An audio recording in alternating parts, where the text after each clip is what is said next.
रजित जी ग्वालियर से। श्री हरिवंश। श्री हरिवंश महाराज जी, आपके चरणों में कोटि कोटि प्रणाम।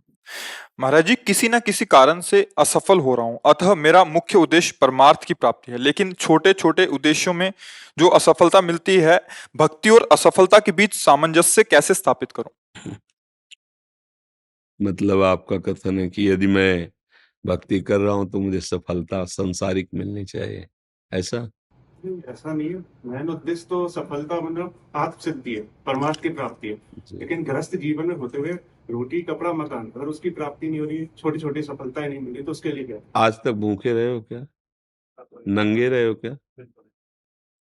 आप समझो, मेरे प्रभु जो है इतने करुणामय कि हम आप तो मनुष्य हैं, जो पशु पक्षी हैं, कीट पतंगे हैं, बहुत सी ऐसी योनियां हैं जिसको हम देख भी नहीं पा रहे, प्रभु उनको भी भूखा नहीं रखते। उनका नाम विश्वम्बर है। अब हमारी चाहतों की सफलता है, बात समझो। आपने जैसे सहज में कह दिया रोटी कपड़ा और मकान, तीनों से आप खाली नहीं हैं। ईमानदारी से बोलो, जिस दिन तुम नंगे घूमे हो और जिस दिन तुम्हें छत के नीचे न रहने को मिला हो और जिस दिन तुम भूखे रहे हो, वायु न मिली हो, जल न मिला हो सकता है अन्न न मिला हो, लेकिन प्राण पोषण के लिए दो आवश्यक है, वायु और जल, है ना?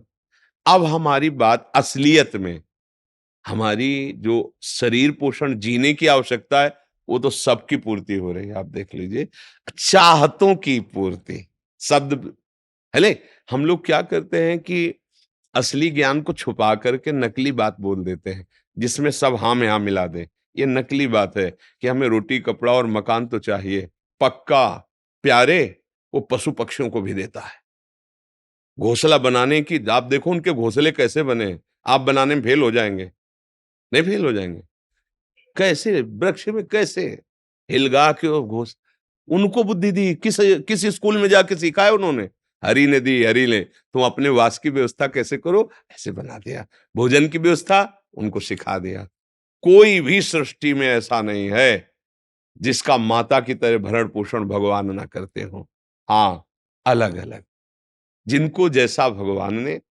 अब हमारी जो असफलता है उसमें हमारी चाहत है, मैं कपड़ा तो पहनूं पर ऐसा पहनूं, समझना, रोटी तो खाऊं पर ऐसी खाऊं, मकान तो हो पर ऐसा हो। समझ पा रहे हैं आप? अब इसके लिए हमारा कर्म कार्य करेगा।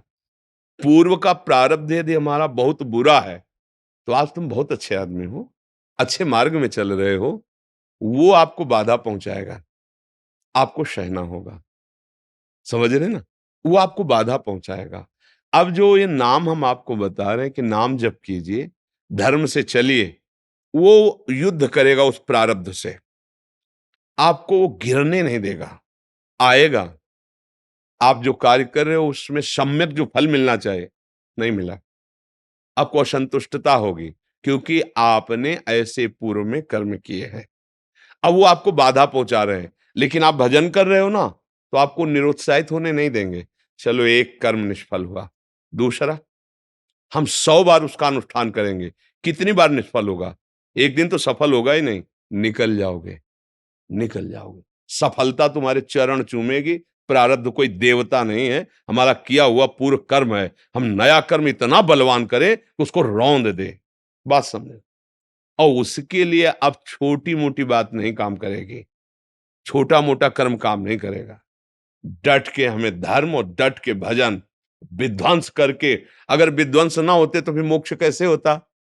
मोक्ष को मतलब जानते हो? सब कर्म नष्ट हो गए अनंत जन्मों के, और इस जन्म के भी बिल्कुल मोक्ष, मतलब बिल्कुल मुक्त, अब कोई बंधन नहीं हो, भगवान का स्वरूप हो गया।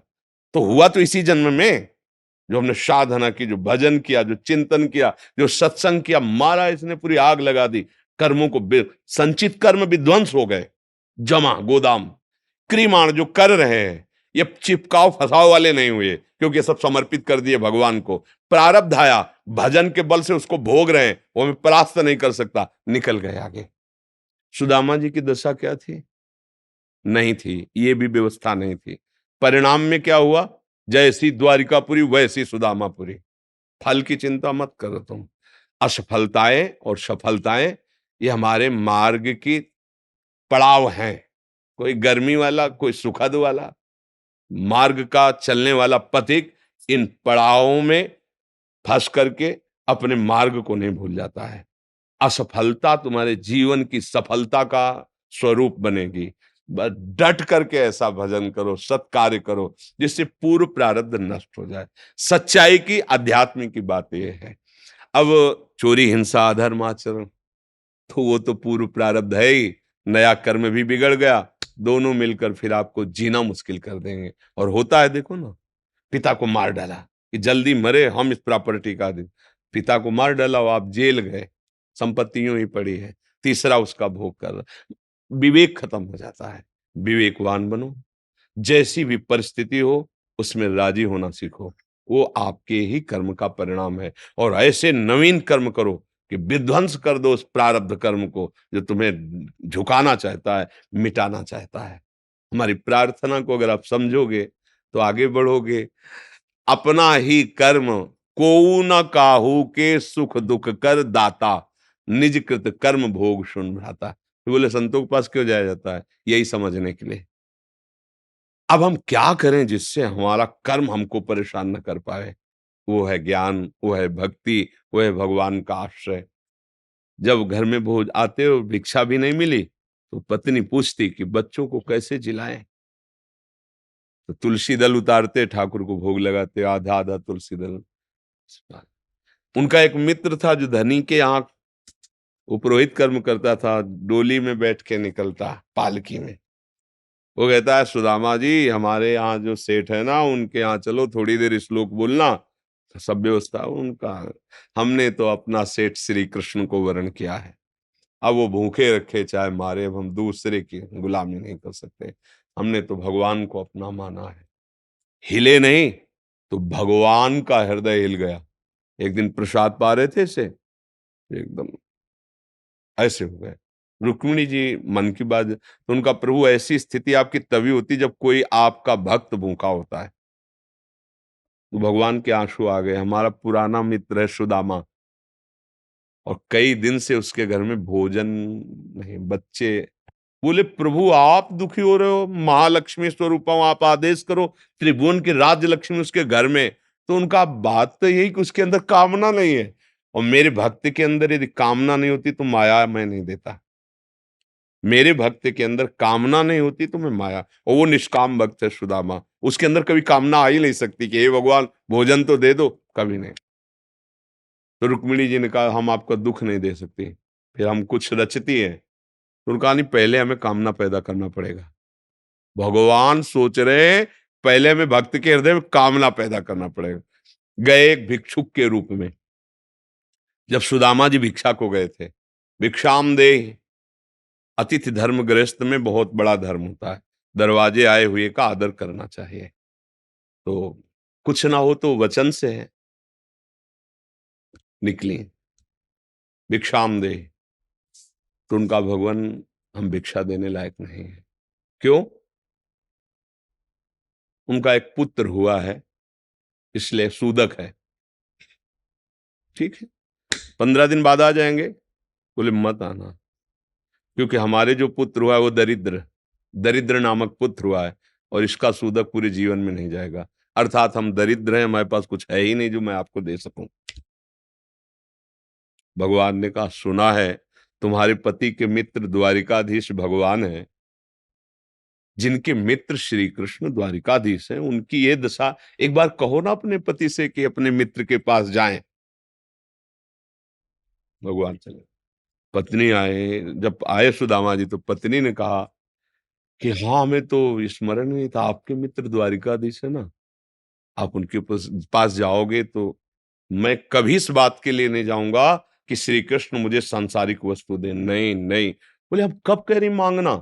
आप केवल जाओगे तो आपकी दशा देख करके वो आपको दे देंगे। बोले, तुम कहती हो तो हमें दर्शन मिलेंगे मेरे प्यारे के, इसलिए मैं जा सकता हूं। अब मित्र के पास, गुरु के पास जाए तो कुछ ऐसा शास्त्रीय सिद्धांत है, कुछ भेंट ले जाए। बेटी के यहाँ जाए, गुरुदेव के यहाँ जाए, आराध्य देव के यहाँ जाए, ऐसा। और मित्र के यहाँ जाए तो उनका भेंट के लिए, अब खुद खाने के लिए भेंट क्या, सुदामा जी की पत्नी ने कहा देखो प्रयास करती, 4-5 आस के मोहल्ले के घरों में गई, तो कुछ तो ऐसे थे देखते ही बंद कर लेते थे दरवाजा कि मांगेगी आके और क्या है। थोड़ा एक प्रिय भाव रखती थी। तो कहा हमारे पति द्वारिकाधीश से मिलने जा रहे हैं, कुछ उनकी भेंट के लिए। तो सूप होता है, सूप से जैसे पछोरा जाता है, अच्छे चावल पीछे हो जाते हैं, टूटे वाले आगे हो जाते हैं। वो टूटे हुए तंदुल जो वो दिए कि हाँ ले लो। वो तंदुल लिए 3 मुट्ठी। अब उनके पास अच्छी रुमाल भी नहीं थी, क्योंकि सब पैसे से होता है, गरीब, इतने गरीब। अपनी फटी हुई कपड़े की धोती उसमें चावल। पूरा बहुत बड़ा चरित्र है। पर जब भगवान के द्वार में पहुंचे, तो जहां ब्रह्मा और शंकर भी खड़े रहना होता है, वो द्वारिकाधीश का वैभव। द्वार पावे दरिद्र ब्राह्मण फटी सी, इतनी बेवाई है, ऐसा शरीर है, आंखों में भगवत तेज समाया हुआ है भगवान। तो उनका भैया एक बार तुम अपने स्वामी से कह दो जाके कि सुदामा नाम का कोई आपका मित्र आया है, बस ऐसा। पार्षदों ने बड़े दयालु हैं। पार्षदों ने कहा आप यहीं तब तक खड़े रहिए जब तक हम ना आए। और भी पार्षद थे। एक दौड़ते हुए गया, जय जयकार हो प्रभु, कोई एक दरिद्र ब्राह्मण वेश में है और वो सुदामा। सुदामा कूद पड़े भगवान। ब्रह्मा शंकर को भी इंतजार करना पड़ता था, लेकिन सुदामा नाम सुनते ही भाग पड़े भगवान। और ये सब आश्चर्यचकित बात रुक्मिणी जी, पार्षद सब देख रहे हैं कि ऐसे तो कभी भगवान नहीं भागे, कि भाई ब्रह्मा जी आए भगवान भाग पड़े या शंकर जी आए, सब आकर इंतजार करते हैं। और प्रभु जब प्रभु दौड़ के गए सुदामा जी को। सुदामा जी संकुचित हो रहे हैं कि मेरी हड्डियां ऐसे सुकोमल, तन मेरे श्याम सुंदर के लग रही होंगी। वो सकुचते जा रहे कि इतना बड़ा वैभव स्वामी हमें ऐसे। भगवान ऐसे अपने हाथ से चरण पखारे सुदामा जी के, थाल रखकर। रुक्मिणी जी आश्चर्यचकित हो रही है, ऐसा कोई तपस्वी, ऐसा कोई महात्मा जिसके ऐसे भगवान अभी तक तो नहीं देखा जैसा इस ब्राह्मण। और धोती कई जगह से फटी थी, जो दुपट्टी उसको ऐसे केवल अंग ढके हुए थे, ऐसी धोती थी, हड्डियां हड्डियां शरीर में। रुक्मिणी जी के पलंग पे बैठाला भगवान ने, जिस पलंग को ब्रह्मा शंकर नमस्कार करते हैं, उस पलंग पे बैठाला, चरण धोए, चरणामृत लिया, का हो भाग्य आप पधारे, भोजन पानी से चरण दाब रहे हैं भगवान। सुदामा जी सोचते वो दास पर कितनी प्रीति प्रभु करते हैं। 2-3 दिन 4 दिन सबसे प्रभु मिलवा रहे हैं, परिचय करा, ये मेरे मित्र सुदामा जी हैं, ऐसे बैठे। और सबके बीच में कहा कि ब्याह हो गया है, क्योंकि जब मित्र बने थे तब तो गुरुकुल में थे। तो सुदामा जी ने कहा पुत्र भी है, हाँ। तो भाभी ने कुछ दिया भी होगा हमारे लिए। अब ये वैभव, हाँ, अब वहां फटे कपड़े में तंदुल कैसे। बोले देखो पहले चूक की थी, गुरु माता ने चले दिए थे हमारे लिए, और फिर चूक कर रहे हो, कुछ दिया है। अब भगवान ने ऐसे हाथ पकड़ा, उनका उठाया, कहा इतने स्वादिष्ट कीमती वस्तु तुम छुपाए रखे हो। खोला, उस फटे पुराने कपड़े में लपटे हुए तंदुल। रोमांच हो रहा है भगवान को। रुक्मिणी जी देख रहे हैं कि ऐसी प्रसन्नता से तो 56 भोग भगवान नहीं पाते द्वारिकाधीश, जैसी इस गरीब ब्राह्मण के तंदुल पार है भगवान। दूसरी मुट्ठी ली, तीसरी में रुक्मिणी जी ने हाथ पर, प्रभु बस इतना काफी है इनके लिए। 2 मुट्ठी में 2 लोग का वैभव सुदामा को। प्रगट में 25 पैसे भी नहीं दिए, एक भी वस्तु ले। 3-4-5 दिन आनंद लिए, फिर सुदामा जी से कहा कि तो भगवान ऐसे चले। सुदामा जी ने सोचा कि प्रगट में तो कुछ दिया नहीं, हमें लगता विदा करने चल रहे हैं, तो कुछ अगर 2-4 असरफी भी होंगी तो खान पान व्यवस्था तो चली जाएगी। भगवान ने कहा जो अच्छे अच्छे कपड़े पहनाए थे, रास्ते में कोई उतार सकता है तो उतार दो, अपनी धोती पहन लो। यहाँ पर धोती पहन, रास्ते में बोले आप इधर से ऐसे जान, फिर वहां से मुड़ जाना। बोले हम तो आए थे तो रास्ता तो जानते ही प्रभु, चले जाए। और रास्ते में सोच रहे मेरे मित्र कितने कृपालु हैं, मुझे इसलिए नहीं दिया कि ये कहीं मेरा चिंतन छोड़कर धन का चिंतन न करें। हे श्री कृष्ण, सदैव आप जैसा ही मित्र मिले। सोचते सोचते आए तो देखा फिर वही द्वारिकापुरी। बोले मेरी बुद्धि मारी गई है कि वास्तविक यहाँ कोई रचना हो गई। यहाँ तो हमारी एक छोटी सी कुटिया थी, ऐसा ऐसा। देखा कि उनकी पत्नी जो है स्वर्ण थाल लिए दास दासियों से आरती उतारने। तो उनका तुम कौन हो? तो उनका आपकी दासी हूँ, आपकी पत्नी। ये सब बोले जिनके पास गए थे ना, उन्होंने सब अश्रु पुलकित हो रहे कि वास्तविक तेरे दरबार की आली निराली शान ये देखी, सखावत खुद तेरी गलियों में चक्कर काटते देखा, फैलाया हाथ जिसने तेरे दरबार में आकर तुझे देते नहीं देखा, मगर झोली भरी देखी। ऐसे अगाध सिंधु भगवान का दासत्व भला हमको निष्फल कैसे हो जाए? हम जो राधा राधा जप रहे, हरि हरि, ये कभी निष्फल हो सकता है? पर धैर्यवान रहो, धैर्यवान रहो। समय से जब आएगा तो आप निहाल हो जाओगे। अश्रद्धा मत करो और ऐसा भी मत सोचो कि वो भरण पोषण हमें नहीं, ऐसा नहीं। त्रिभुवन में कोई नहीं है, सबको जैसे राजी हैं भगवान वैसे सबका भरण। किसी को 1 कुंतल मांस चाहिए तो उस पशु को भगवान उतनी व्यवस्था किए। किसी को कितना चारा चाहिए उतनी व्यवस्था किए। कितना सबको, पूरी सृष्टि को भगवान दे रहे हैं। इसलिए ऐसा तो कभी अश्रद्धा करना मत और धर्म से चलते रहो, नाम जप करते रहो, पूर्व कर्मों से लड़ो, निराश होना मत सीखो। आज सफल नहीं है तो हम कल सफल होंगे। ऐसा नहीं कि हर कर्म हमारा निष्फल चला जाए, ऐसा नहीं है।